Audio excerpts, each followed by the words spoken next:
পাশে লাইন করো না মায়েরা, এই ব্যানারের সাইজে থাকো, ব্যানারের বাইরে যেও না।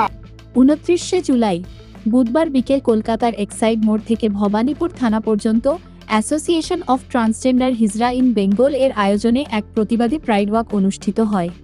রঞ্জিতা সিনহার নেতৃত্বে এই পদযাত্রায় কয়েকশো সনাতনী কিন্নর অংশ নেয়, যারা কলকাতার অন্যতম অভিজাত ও ব্যস্ততম রাজপথ কাঁপিয়ে তোলে। এই পদযাত্রার মূল উদ্দেশ্য ছিল বাংলাদেশি কিছু বহিরাগত দুর্বৃত্ত কিন্নরের অত্যাচারের বিরুদ্ধে প্রতিবাদ জানানো। অংশগ্রহণকারীদের প্রধান দাবি ছিল বাংলাদেশি বৃহন্নলা হটাও। তাদের অভিযোগ, এই বহিরাগতরা বিভিন্নভাবে সম্প্রদায়ের মধ্যে অস্থিরতা তৈরি করছে এবং তাদের সম্মানহানি ঘটাচ্ছে। ইন্ডিয়ান ভাই বোনেরা এই নিয়ে আন্দোলন করছে, কিন্তু আজকে এই সভা, এই পথযাত্রা, এই জন্য এইটা হদের বাইরে হয়ে গিয়েছে। মানে এই যে এই আবু এরা যে এত বড় বড় ক্রিমিনাল এখনো ক্রাইম করে যাচ্ছে, এরা অ্যারেস্ট হচ্ছে না এই বিষয়, এবং এরা যে বহিরাগত বাংলাদেশি, এরা জিহাদি, এরা প্রত্যেকে ক্রিমিনাল। প্রত্যেকে আমাদের ভারতের, আমাদের ইন্ডিয়ান বাচ্চাদের কাউকে শান্তিতে থাকতে দিচ্ছে না।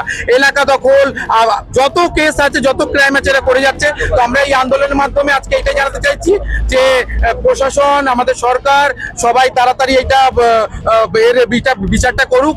হ্যাঁ, যে একদম মানে এরা যে অপরাধী, এই অপরাধীর বিচারটা হোক, এরা শাস্তি পাক, এইটাই আমরা চাই। প্রশাসনকে কি জানিয়েছেন?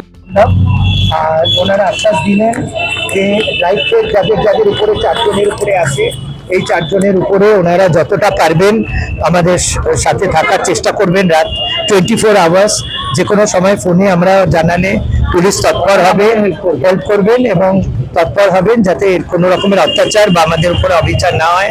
এবং আমরা এই বৃহত্তর লড়াইটা আরো বৃহত্তর করব। আরো ডেপুটেশন অন্য থানা, খড়িবেড়ি থেকে নিয়ে প্রত্যেকটা বিভিন্ন থানায়, পশ্চিমবঙ্গের মধ্যে প্রত্যেকটি থানাতে আমরা ডেপুটেশন জমা দেব। যেখান থেকে আমাদের যেখানে যেতে হবে সেখানে যাব। দরকার পড়লে যদি আমাদেরকে দিল্লি যেতে হবে আমরা দিল্লি যাব। দরকার পড়লে যদি হাইকোর্ট থেকে আমরা সুপ্রিম কোর্টে যেতে আমরা সুপ্রিম কোর্টে যাব। কেন আমরা এই লড়াইকে থামাচ্ছি না, থামাবো যতদিন না পপি শেখ, রুমি এবং পপির সাথে যে ওর শিষ্যরা রয়েছে পুরো বাংলাদেশের টিম অ্যারেস্ট না হচ্ছে বা বাংলাদেশে ওরা বিতাড়িত হচ্ছে ইন্ডিয়া থেকে। এনআরসি, এসআইআর, এটার ইস্যু এবং সিএএ এর ইস্যু, এবং এটা যদি সাধারণ মানুষের ক্ষেত্রে হয় তাহলে কেন কিন্নর সমাজের প্রতি হবে না বা উদাসীন সরকারকে ভাবাবার জন্যই এই বিষয়টাকে আজকে আমরা মেন স্ট্রিমে নিয়ে আসার ব্যবস্থা করেছি। এটিএইচবির ফুল ফর্ম হচ্ছে association of transgender hijra in Bengal. 20 বছর ধরে এই সংগঠন কাজ করছে। এখানে মিছিল শেষে রঞ্জিতা সিনহার নেতৃত্বে একটি প্রতিনিধি দল ভবানীপুর থানায় ডেপুটেশন জমা দেন। এই ডেপুটেশনের মাধ্যমে তারা কর্তৃপক্ষের কাছে তাদের অভিযোগগুলি তুলে ধরে এবং প্রয়োজনীয় পদক্ষেপ গ্রহণের দাবি জানায়।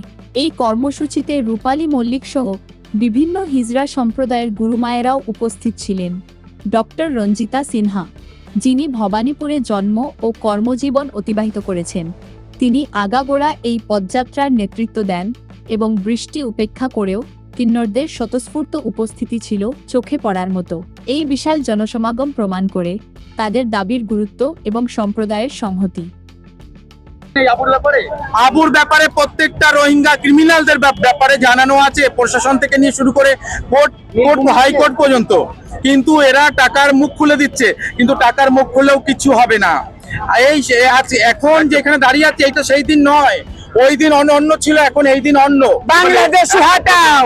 4 তারিখের পর তুমি যখন প্রথম সাংবাদিক সম্মেলন করেছিলে তখন সদস্য সংখ্যা অনেক কম ছিল, কিন্তু আজকে অনেক সংখ্যায় বেড়ে গেছে। এইটাকে তুমি কিরকম ভাবে দেখছো? যখন আমি প্রথম করেছিলাম তখন আমরা 1-2 জন ছিলাম, এখন আমাদের শত শত ভাই বোনেরা, আমাদের ভারতীয়, ইন্ডিয়ান আমাদের সাথে আছে, আমরা তাদের সাথে আছি। এইটা সব থেকে বড় একটা পাওয়া যে এরা বুঝতে পেরেছে যে আমরাই, আমাদের ব্লাড, আমাদের মাতৃভূমি, আমরা এটাই বুঝতে পেরেছি, এটাই অনেক। কিন্তু এই রোহিঙ্গা বাংলাদেশ ক্রিমিনালরা এরা আমাদের নয়। তার মানে কি বলছো ভয় আউট হয়ে গেল আর ভরসাহীন হয়ে গেল তোমাদের সব? না, ভয়ে আউট হয়েছে কি কিসের জন্য আউট হচ্ছে তারা বলতে পারবে, কিন্তু আমরা যতদিন বেঁচে আছি, আমাদের যতদিন প্রাণ আছে আর আমাদের সরকার আছে, আমাদের সবকিছু আছে, আমাদের দেশ আছে, তো আমরা এই আন্দোলন চালিয়ে যাব।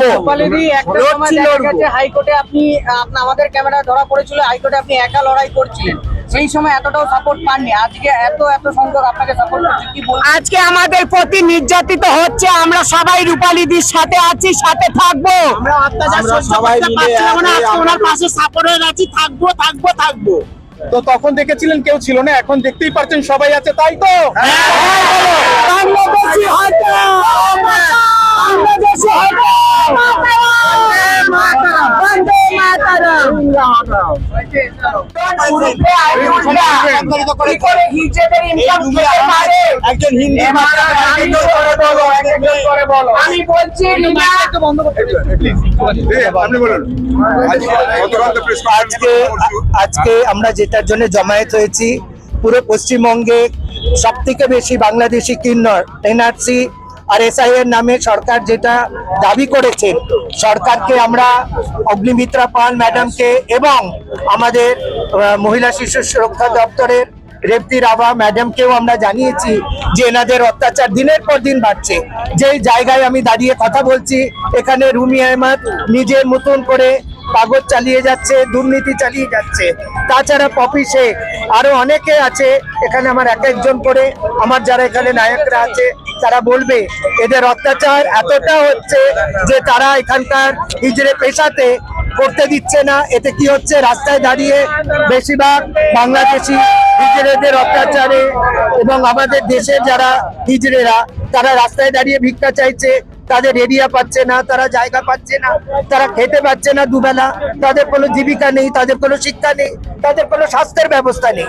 আমাদের মহামান্য সুপ্রিম কোর্টেও আমরা এই নিয়ে কথা বলেছি, আমরা এখানেও কথা বলেছি, আমরা ইলেকশন কমিশনে কথা বলেছি, আমরা আমাদের সেন্সাসের দাবি করেছি, আমরা আমাদের মুখ্যমন্ত্রীর কাছে আর্জি জানাচ্ছি যে এই বাংলাদেশি যত কিন্নার আছে তাদেরকে ডিটেকশন ক্যাম্পে বা তাদের রাজ্যে তাদের পাঠাতে হবে, না হলে তাদের দেশে তাদেরকে পাঠাতে হবে, না হলে এদেশীয় হিজড়েরা বৃহত্তর থেকে বৃহত্তর আন্দোলন করবে।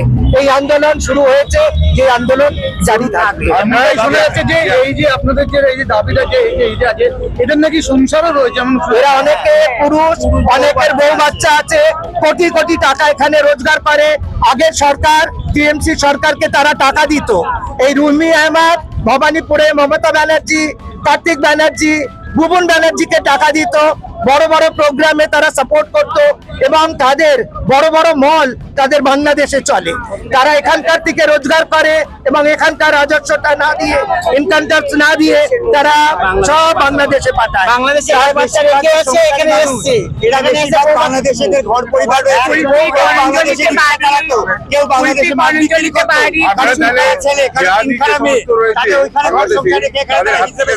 নিরাপত্তা যাচ্ছেন, সেই জন্য তাদের থেকে আমরা নিরাপত্তা আর গুন্ডাগর্দি আমাদের মেডিক্লেম, চাকরি, শিক্ষা, স্বাস্থ্য এবং ট্রান্সজেন্ডার বোর্ড পূর্ণভাবে আবার গঠিত হোক, যেটা আগের সরকারে ছিল। আগের সরকার লোক দেখানো একটা বোর্ড বানিয়েছিল, আমি সেই বোর্ডেও ছিলাম, সেটা শুধু সরকার দেখানো একটা বোর্ড ছিল। আমরা এবার সরকার আমাদের অনেক মানবিক সরকার, আমরা চাই এবার সরকার যদি সত্যিকারের ট্রান্সজেন্ডার ডেভেলপমেন্টের নামে এবং এই ধরনের যারা বাংলাদেশি হিজড়ে তাদেরকে ব্যবস্থা নিক এবং এনআরসি এবং এসআইআর এর মাধ্যমে তাদেরকে এই দেশ, এই রাজ্য ছাড়া। সরকারকে তো আপনারা জানিয়েছেন, আপনারা কি আশ্বাস পেয়েছেন? আমরা আশ্বাস অনেকভাবে পেয়েছি এবং 80% বাংলাদেশি এখানে ঢুকে বসে আছে, 20% আমাদের সংখ্যায় মানুষ। ওই জন্য এদের অত্যাচার দিনের পর দিন বাড়ছে। এরা এখনো সিন্ডিকেট চালিয়ে যাচ্ছে এবং এখানে টিএমসির লোকেরা এখনো তাদেরকে ধরে রেখেছে। তারা দুর্নীতি করছে, মারপিট করছে, খুন খারাপি করছে। বাড়িতে আশীর্বাদের নামে বাচ্চাদের উপরে, কালকেও একটা ঘটনা এসেছে, একটা বাচ্চার উপরে তারা অত্যাচার করেছে বাচ্চা নাচাতে গিয়ে, এবং তারা সবাই বাংলাদেশি হিজড়ে। নামটা বলুন। আমার নাম রঞ্জিতা সিনহা, অ্যাসোসিয়েশন অফ